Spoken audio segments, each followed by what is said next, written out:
Hi folks, thank you for joining us today. My name is Nathan Cross. I'm the president of NWC Construction. We're here in beautiful Windermere, Florida on the Lake Butler Windermere chain of lakes, where we're building a 7,800 square foot green certified home. This will be a LEED certified project. There was an old house on this site. It was really not manageable to save, so we tore it down. We're building the structure for our clients. Wanted to take this opportunity with you today to walk through the house, show you some of the pre-drywall areas, some of the important parts of building a house, and what a professional contractor should look like on your project. A good contractor, and you want your contractor to do this, will protect your home as he builds. Once we install the floors on this project on the inside for finishing, we will be having this floor protection on side of them to protect them. You'll see these yellow, what there are door threshold protectors throughout the house, and that'll help protect all the door thresholds. This home here is constructed of block on the first story. The second story is wood. The wood's protected with a sheeting called ZIP sheeting, and each joint is seam taped. What this does is it creates a water barrier for the house. On top of that, we run a Tyvek, or what's known as a vapor moisture barrier, along the house. That's important to have that on the outside of the house. You can see here the block, we've made a little hole to demonstrate for you. The inside of the block, to give us the best energy efficient quality possible, is filled with foam on all the cells. So block is normally hollow in the middle of it, and every 6 to 8 feet around every door to windows and corners is filled solid with concrete. Beyond that, we drill holes in the block and we fill it full of foam. Wood's important to build with, obviously, but it's really bad to have exposed in Florida weather. So on the exterior of the home, this whole home here will be siding, and what we use is we use a concrete siding board, which is this yellow tinted material. This is actually a primer on the siding board, and this white material is PVC, much like your plumbing pipes would be, and that creates the trim. It'll last forever once it's painted. Right now we're going to talk about the thermal barrier of a house. Think of a thermal barrier of a house like an ice chest. It helps keep things cool or keep things hot. On the outside of the house right here where you see this paper, that's our foil back paper. That's on top of the block furring. That's on top of the block furring that is already filled with the foam. This was a little bit added protection, a little bit added R value that we added to it. The exterior of the walls, you'll see the spray foam is what that's called. It gives us an R20 and a 4-inch wall, and that helps keep the thermal barrier from the outside of the garage to the inside of the house, and keep the inside of the house cool and the heat outside in the garage where it belongs. Up above us, you'll see some spray foam. This is a whole second-story house. What we did here is we did some sound protection. So wood floors are going out through the whole house when we're done with it. We don't want to hear people walking around upstairs, so while we were here and we had the spray foam units out, we went ahead and took care of the floor as well. That way you can enjoy your downstairs living area while you have people upstairs and not be bothered by the traffic. Drywall is actually a little bit more complicated than it sounds. In the construction industry, we have a magnitude of different materials to choose from that helps us get the job completed the way the job should be completed. Down below me here is a soundproof drywall. It's made up of 2 pieces with a membrane in the middle. That's going to help deaden the sound between the 2 master suite areas that we have upstairs. Here you'll see some purple board. The purple board goes in our moisture areas, so all of our bathrooms will be hung in purple board. Any place where there's a plumbing pipe will have purple board. That way if there's ever a leak for any reason or a buildup of steam, for example, the purple board is going to help make sure mold doesn't grow in the house. We're going to have 1/2-inch ceiling board on the decks of our ceilings here, downstairs and upstairs. 1/2-inch ceiling board is important. Regular 1/2-inch board will sag over time. Ceiling board is durable enough, and it acts like a 5/8-inch drywall. Last but not least, in another stack we have some concrete board. Our concrete board is going to help us with the tile areas. So our showers, our kitchen backsplashes, they'll all be done in this material, and it'll have a nice solid structure for the tile guy to do his job. I know this sounds funny coming from a builder, but I hate extension cords. At least in a home anyways. As a homeowner, you should never need anything more than what your appliance comes with or your lamp comes with as a cord. No use for extension cords. So let's plan out where the furniture is going to go in the house before we start construction. We'll put a couple floor outlets for future coffee tables and lamps. Same thing goes with TV areas. As you can see here, we have a future inset for a TV area.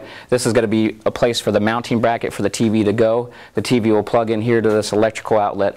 What you see here in this orange looking pipe and this yellow wire is this is a chase for all your HD HDMI cords, your Cat 5 TV, anything that you want to run to equipment to your TV. You've probably been wondering what this green stuff is that you see at the bottom of the framing throughout the house.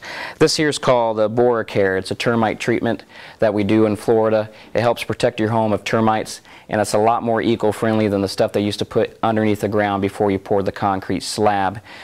Right now we're standing in what's going to become the future kitchen of this house. You'll see some wires sticking through here. We're going to have a really nice looking marble backsplash throughout here.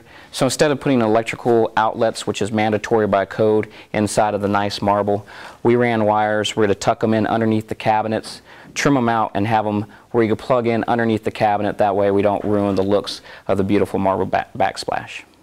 What you're seeing here is a future elevator shaft. This home for our clients is going to be the last home that they ever buy, in case one of them was ever injured or wanted to live in the house as long as they possibly could on their own. They're going to be independent now because of this elevator. This home is equipped with a mechanical room. Outside the mechanical room is a laundry room. This pocket door is going to provide you access to a mechanical room. A mechanical room for a builder is kind of our free-for-all area. Wherever I need to run AC ducts, electrical pipes, hood venting, low voltage box and panels, this is the area I do it in, and it makes it really nice for a homeowner if we can fit this into a project. That way if anybody needs to maintain anything, it's either in the garage or it's upstairs in the mechanical room. This home's equipped with 2 different laundry rooms, one downstairs for the small items. There's no bedrooms downstairs. There's only going to be 2 people that live in this house. So hand towels, things like that that they use in the kitchen will be washed downstairs. Upstairs is where the real clothes will be washed. Because of the washer being upstairs, we're actually going to build like a shower pan underneath it. That's code and also needs to be done anyways in case there's ever an overflowing problem, especially with hardwood floors. We don't want to take the chance of having water anywhere in this area. This is one of the 2 master suites. You'll see some insulation on the walls. This insulation is not necessarily for thermal protection. This insulation is going to help deaden the sound of the wall. You'll see out here we have Anderson 400 series windows. Those windows gave us the optimal view. It's a very large piece of glass. We're on a beautiful lake here. And when I say we're a full service contract, you'll notice the trees out front, but we even had our tree service come up and trim the trees. We want your experience of building your dream home to be the least stressful as possible. Let us handle all the hard stuff for you and the stress. Earlier I told you the spray foam was an R20. If you've ever made a trip down to Lowe's or Home Depot, you know that there's more R value in certain insulations. Why this one's so special is because it's airtight. You can see the sill from 2x4 to 2x4, and this is very dense. What that does is the biggest energy loss in a home is air travel through the home. So air travel through the seams and the plywood sheets, which we have taped on the outside of this exterior. If you're wondering what these are, you'll see a lot of them in this house. This is a pocket door frame. This allows the door to pocket back into an area that will potentially be drywalled. Some of it might be cladded in wood trim. So the door is going to pocket back into this area completely unseen. You'll have a little bit of it sticking out with a handle here you can pull and close. This is a few more examples of us protecting your home. Again, you paid good money for your home. You want to make sure that we don't damage it as we're building it. Our windows will have film on them, including the doors. It's going to keep the glass from scratching. That film will stay on there until the job is at its completion. Our cleaners will actually take that off at the very end. Our cleaners are the last people in the job. Here's a good example of the blue protection on the bathtub. Around the edges we put tape, then we put the blue coating on it. The reason why you see water in this tub, even on top of the protection, is the inspectors want to see tubs filled up. They want to see all the pipes holding pressure in the house, and they want to see all the drain pipes filled up as well. That way to ensure us and ensure the inspector that there's no leaks in the house. And not to bore you with too much protection, but you'll see cardboard on top of the AC ducts here. Same thing as everything else.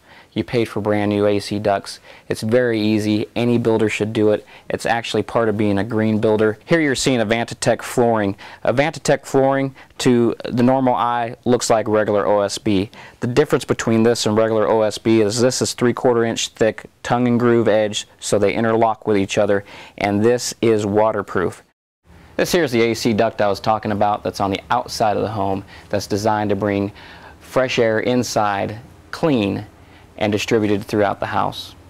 Whenever possible, we try to add some really neat architectural details to a house. This here is a barrel ceiling that's in a small hallway separating the master bath from the master suite. What you're looking at here is the future shower for the main master suite. Again, pre-planning is extremely important during the construction process. Because our clients are going to live here for the rest of their life, we want to make sure that they're comfortable, just like with the elevator. This right here is going to be a curbless shower, so the bathroom floor is going to go right into the shower floor.